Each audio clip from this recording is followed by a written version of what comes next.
Although flawed, capitalism is the best form of economic structure within a society. With all its flaws, it still gives the individual the best chance to come and rise themselves up out of poverty or any situation. And it is the driving force behind innovation. Allow Thomas Sowell to speak. In 1961 and 62, you were a Labor Department economist. Yes. You remember what GS level you were? I was 61, GS 9. By 62, I was a GS 11.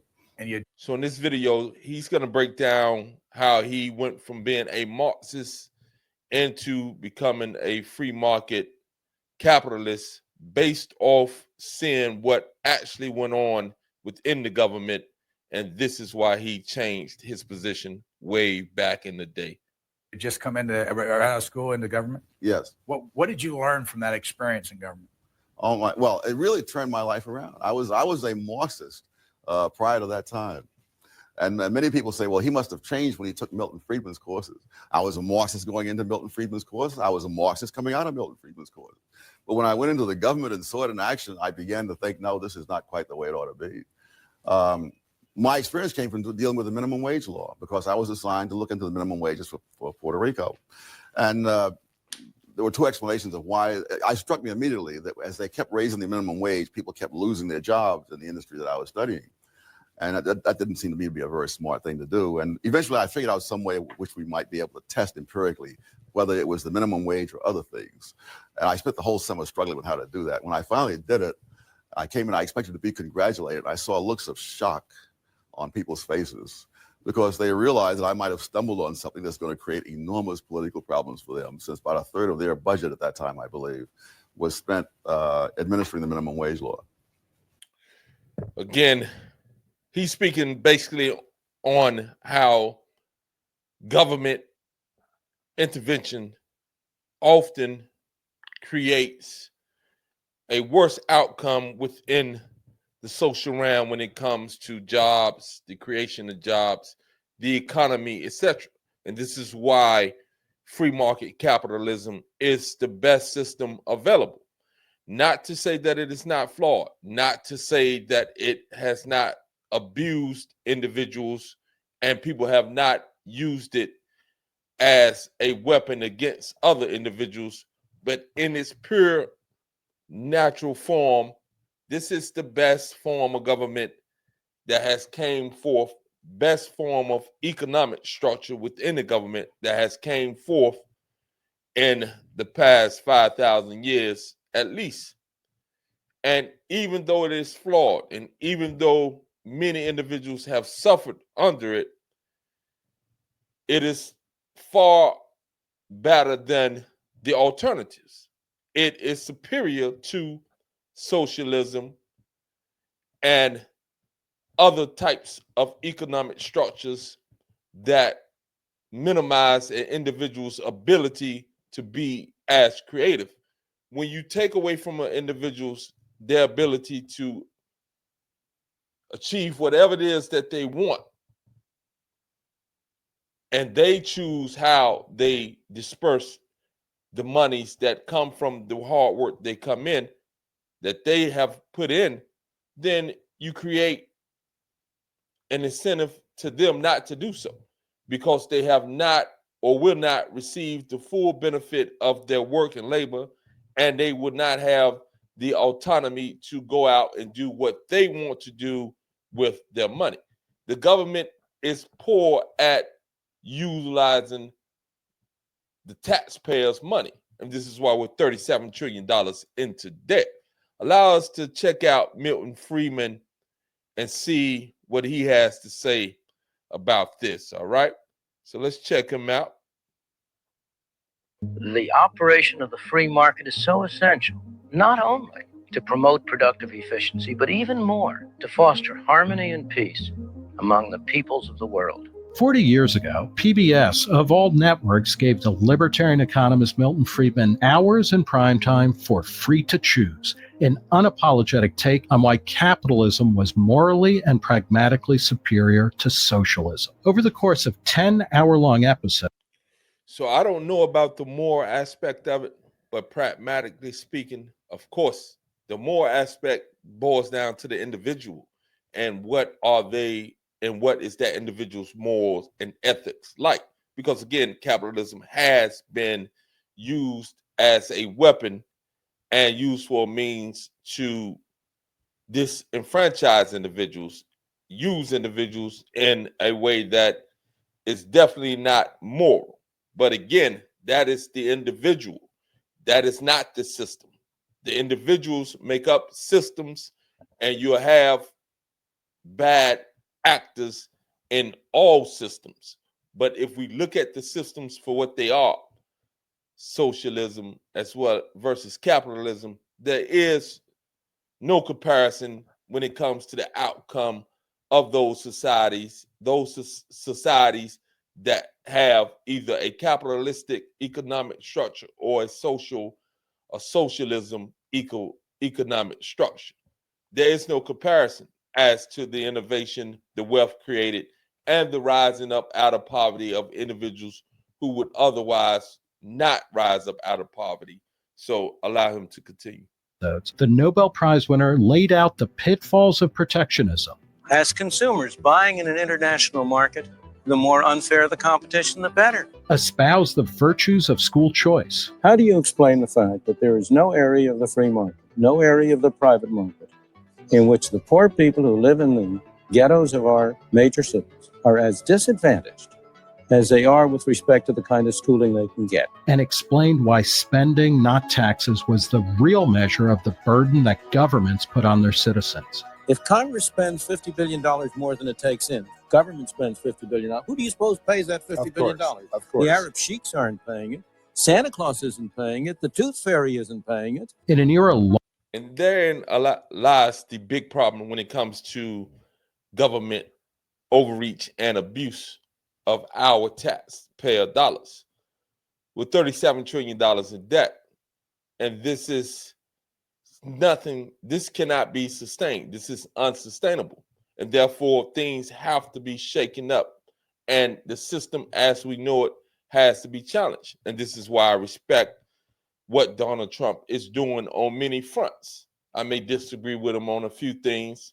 I do think he is racially biased, as most of us are, when it comes to him allowing the white Africans to come into the country because of their persecution.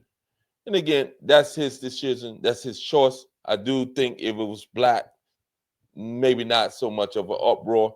But without that, or withstanding that position that he has on that, what he's doing as a whole, from my point of view, I'm liking what he's doing. And I agree with the cuts that are coming. I agree with the shifting of the burden off the government onto the citizen to get up and do something for self. And this only can happen if the government makes sure that it is not discriminating against any specific group.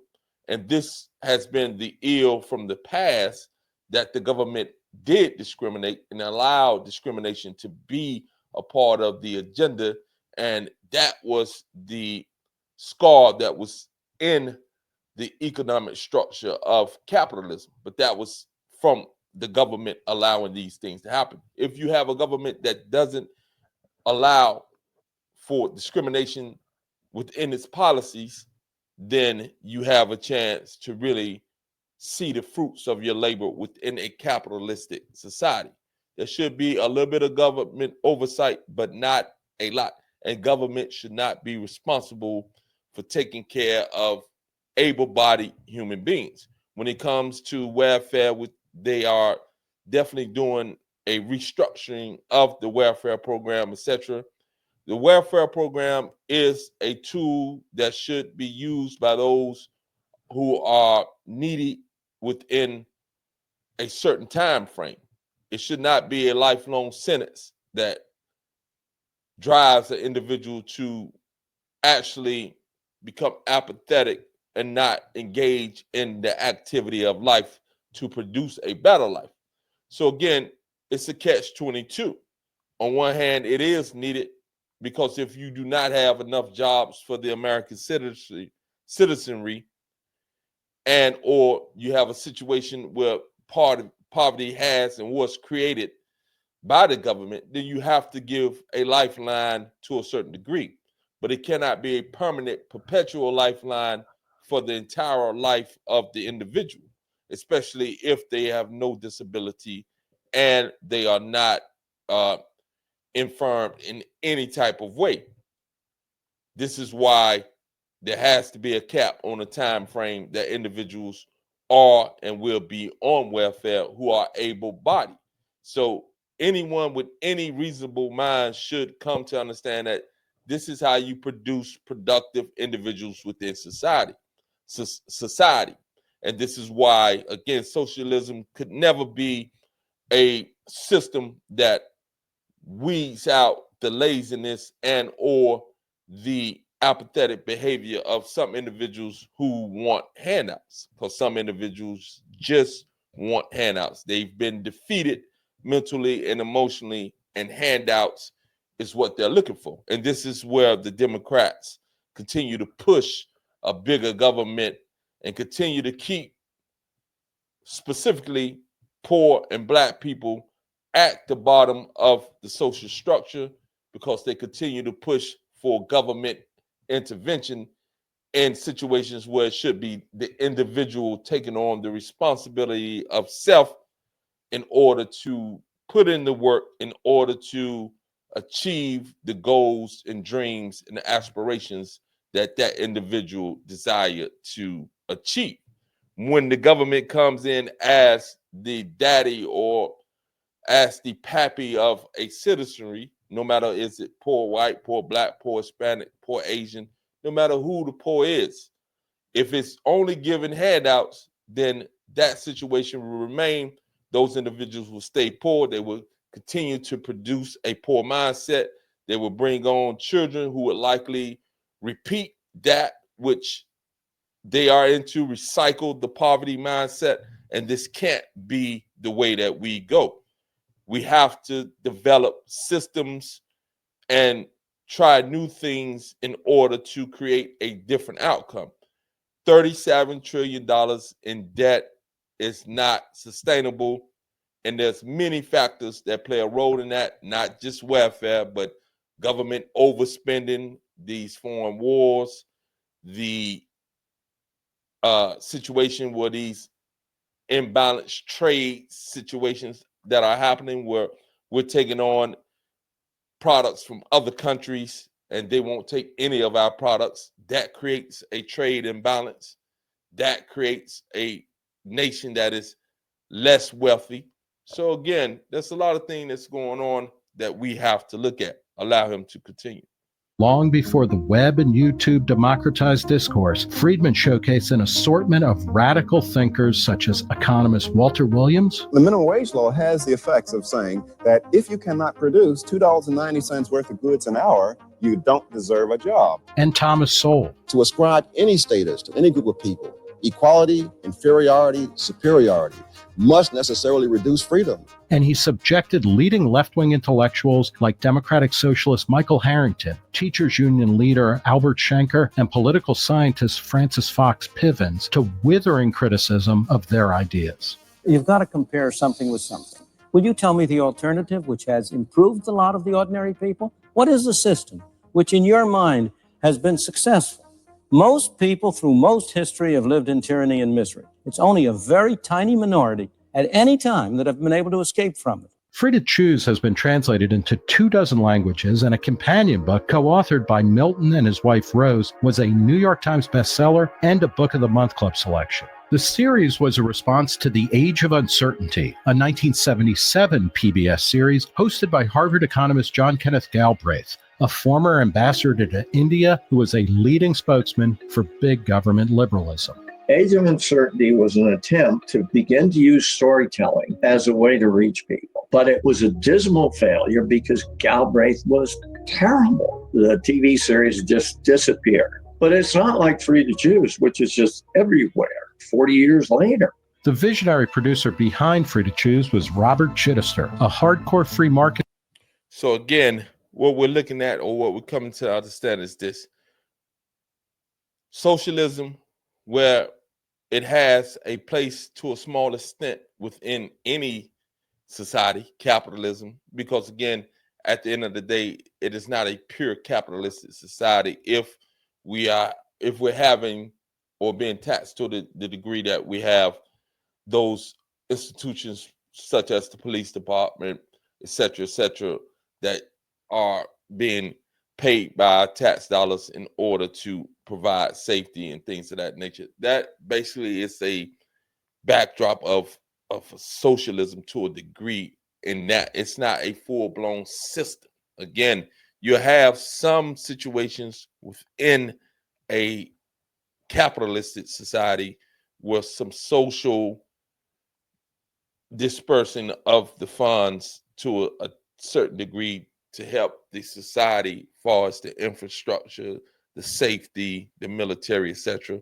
Yeah, that's necessary. But when it comes to free market capitalism for the individuals who are going into business and they determine what they do with their money, what they create, what they produce, what they bring to the marketplace, all this is driven by the fact that they are free to do so, and they are free to take on the monies that they have earned and disperse that money as they will, invest that money as they will.